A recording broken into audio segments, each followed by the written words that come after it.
কটাক্ষ কৰিবলগীয়া একো নাই। তেওঁ কেৱল ৰাইজে তেওঁক কেইটামান প্ৰশ্ন সুধিছে, মুখ্যমন্ত্ৰীয়ে প্ৰশ্নকেইটা ৰাইজৰ হৈ সুধিছে, প্ৰশ্নকেইটাৰ উত্তৰ দিলে হ'ল। তেওঁ নিজৰ ল'ৰা ছোৱালীৰ পাছপৰ্টকেইখন দেখাই দিয়ক যে মোৰ ল'ৰা ছোৱালীকেইটা ভাৰতীয় হয়, সিমানেই কথা। তেওঁৰ তাতো পাছপৰ্ট আছে, এতিয়া পাছপৰ্টখনত ভাৰতীয় হয় নে নহয় সেইটো দেখাই দিলে হ'ল। যদি ব্ৰিটিছ পাছপৰ্ট লৈ আছে সেইটো ব্ৰিটিছে দেখাই দিয়ক যে মোৰ ল'ৰা ছোৱালীকেইটা ব্ৰিটিছ, ভাৰতীয় নহয়, সিমানেই কথা। তেওঁৰ ঘৈণীয়েকে পাকিস্তানৰ পৰা দৰমহা লয়, দেখুৱাই দিয়ক। পাকিস্তানৰ পৰা নলয়, ভাৰতবৰ্ষৰ পৰা লয়, দেখুৱাই দিলে হ'ল। দৰমহা যদি পাকিস্তানৰ এটা NGOৰ পৰা লয়, কিয় লয়? তেওঁ ইয়াতে ক্লাইমেট চেঞ্জৰ নামত কিবা চোৰাংচোৱাগিৰি কৰিছে নেকি? জনাই দিয়ক। তেওঁ কৈছে যে তেওঁ পাকিস্তানলৈ 15 দিনৰ কাৰণে গৈছিলে, কৈ দিয়ক যে মই যোৱা নাই, সিমানেই কথা। আৰু সেইখিনি নক'লেতো ৰাইজে সুধিবই, কাৰণ কোনেওতো ৰাষ্ট্ৰখনক সংকটৰ মুখত ঠেলি দিব নোৱাৰে। কংগ্ৰেছ দলৰ ৰাষ্ট্ৰৰ উপদলপতিজন, সাংসদৰ উপদলপতিজনে যদি পাকিস্তানত কিয় গৈছে, 15 দিন থাকি আহিছে, তাৰ উত্তৰ নিদিয়ে, তেতিয়া ৰাষ্ট্ৰখনটো বহুত ভয়ানক সংকটত আছে। তাৰ উত্তৰ দিব লাগিব, সিমানেই কথা। ৰিপৰ্টৰ কাৰণে কিয় ল'ব? SITটো এটা গভৰ্ণমেণ্ট প্ৰচিডিঅ'ৰ, গভৰ্ণমেণ্টে SIT গঠন কৰিছে, তেওঁলোকে সকলো তথ্য ল'ব, মানে সুন্দৰভাৱে সাক্ষ্য ল'ব, তাৰপিছত SIT ৰিপৰ্ট আহিব। SIT ৰিপৰ্টলৈ কিয় ল'ব লাগে? তেওঁৰ ওচৰত তেওঁৰ ল'ৰা ছোৱালী কি নাগৰিক নাই নেকি? তেওঁ কৈ দিলে হ'ল। পাছপৰ্ট দুখন ওলাই কৈ দিলে হ'ল মোৰ ল'ৰা ছোৱালীকেইটা ভাৰতীয় নাগৰিক, সিমানেই। তাৰ কাৰণে SIT ৰিপৰ্ট লাগে নেকি? তেওঁ কৈ দিলে হ'ল। নিশ্চয় মাতিব, আৰক্ষীটো মাতিব। আৰু SIT নিয়মটো যে আৰক্ষীয়ে মাতিব, তেওঁলোকক সাক্ষ্য ল'ব। এতিয়াতো আমাৰ ভয় হৈছে যে ল'ৰা ছোৱালীও বিদেশী কৰি থৈছে, এতিয়া ফটকৈ পলাই গুচি যায় নেকি? এইটো এটা কথা নহয়। ল'ৰা ছোৱালী বিদেশী হৈ আছে, ঘৈণীয়েকো বিদেশী, তিনিওটা যদি পলাই গুচি যায় আকৌ বিদেশৰ পৰা আনিব লাগিব, সেইটো এটা চিন্তাৰ কথা।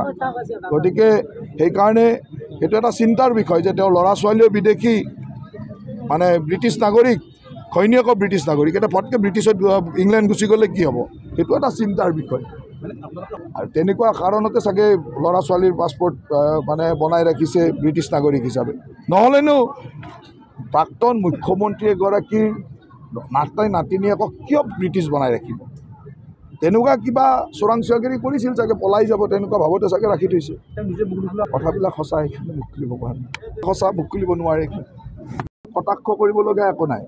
তেওঁ কেৱল ৰাইজে তেওঁক কেইটামান প্ৰশ্ন সুধিছে, মুখ্যমন্ত্ৰীয়ে প্ৰশ্নকেইটা ৰাইজৰ হৈ সুধিছে, প্ৰশ্নকেইটাৰ উত্তৰ দিলে হ'ল। তেওঁ নিজৰ ল'ৰা ছোৱালীৰ পাছপৰ্টকেইখন দেখাই দিয়ক যে মোৰ ল'ৰা ছোৱালীকেইটা ভাৰতীয় হয়, সিমানেই কথা। তেওঁৰ তাতো পাছপৰ্ট আছে, এতিয়া পাছপৰ্টখনত ভাৰতীয় হয় নে নহয় সেইটো দেখাই দিলে হ'ল।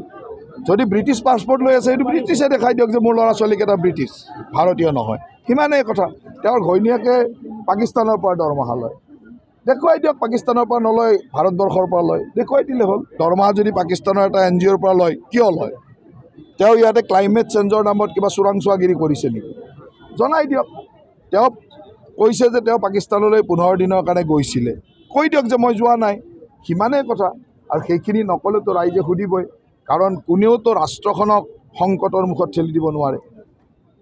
কংগ্ৰেছ দলৰ ৰাষ্ট্ৰৰ উপদলপতিজন, সাংসদৰ উপদলপতিজনে যদি পাকিস্তানত কিয় গৈছে, 15 দিন থাকি আহিছে, তাৰ উত্তৰ নিদিয়ে, তেতিয়া ৰাষ্ট্ৰখনটো বহুত ভয়ানক সংকটত আছে। তাৰ উত্তৰ দিব লাগিব, সিমানেই কথা। ৰিপৰ্টৰ কাৰণে কিয় ল'ব? SITটো এটা গভৰ্ণমেণ্ট প্ৰচিডিঅ'ৰ, গভৰ্ণমেণ্টে SIT গঠন কৰিছে, তেওঁলোকে সকলো তথ্য ল'ব, মানে সুন্দৰভাৱে সাক্ষ্য ল'ব, তাৰপিছত SIT ৰিপৰ্ট আহিব। SIT ৰিপৰ্টলৈ কিয় ল'ব লাগে? তেওঁৰ ওচৰত তেওঁৰ ল'ৰা ছোৱালী কি নাগৰিক নাই নেকি? তেওঁ কৈ দিলে হ'ল। পাছপৰ্ট দুখন ওলাই কৈ দিলে হ'ল মোৰ ল'ৰা ছোৱালীকেইটা ভাৰতীয় নাগৰিক, সিমানেই। তাৰ কাৰণে SIT ৰিপৰ্ট লাগে নেকি? তেওঁ কৈ দিলে হ'ল। নিশ্চয় মাতিব, আৰক্ষীটো মাতিব। আৰু SIT নিয়মটো যে আৰক্ষীয়ে মাতিব, তেওঁলোকক সাক্ষ্য ল'ব। এতিয়াতো আমাৰ ভয় হৈছে যে ল'ৰা ছোৱালীও বিদেশী কৰি থৈছে, এতিয়া ফটকৈ পলাই গুচি যায় নেকি? এইটো এটা কথা নহয়। ল'ৰা ছোৱালী বিদেশী হৈ আছে, ঘৈণীয়েকো বিদেশী, তিনিওটা যদি পলাই গুচি যায় আকৌ বিদেশৰ পৰা আনিব লাগিব, সেইটো এটা চিন্তাৰ কথা। গতিকে সেইকাৰণে সেইটো এটা চিন্তাৰ বিষয় যে তেওঁৰ ল'ৰা ছোৱালীও বিদেশী, মানে ব্ৰিটিছ নাগৰিক, ঘৈণীয়েকো ব্ৰিটিছ নাগৰিক, এতিয়া ফটকৈ ব্ৰিটিছত ইংলেণ্ড গুচি গ'লে কি হ'ব? সেইটো এটা চিন্তাৰ বিষয়। আৰু তেনেকুৱা কাৰণতে চাগে ল'ৰা ছোৱালীৰ পাছপৰ্ট মানে বনাই ৰাখিছে ব্ৰিটিছ নাগৰিক হিচাপে। নহ'লেনো প্ৰাক্তন মুখ্যমন্ত্ৰী এগৰাকীৰ নাতিনীয়েকক কিয় ব্ৰিটিছ বনাই ৰাখিব? তেনেকুৱা কিবা চোৰাংচোৱাগিৰি কৰিছিল চাগে, পলাই যাব, তেনেকুৱা ভাৱতে চাগে ৰাখি থৈছে।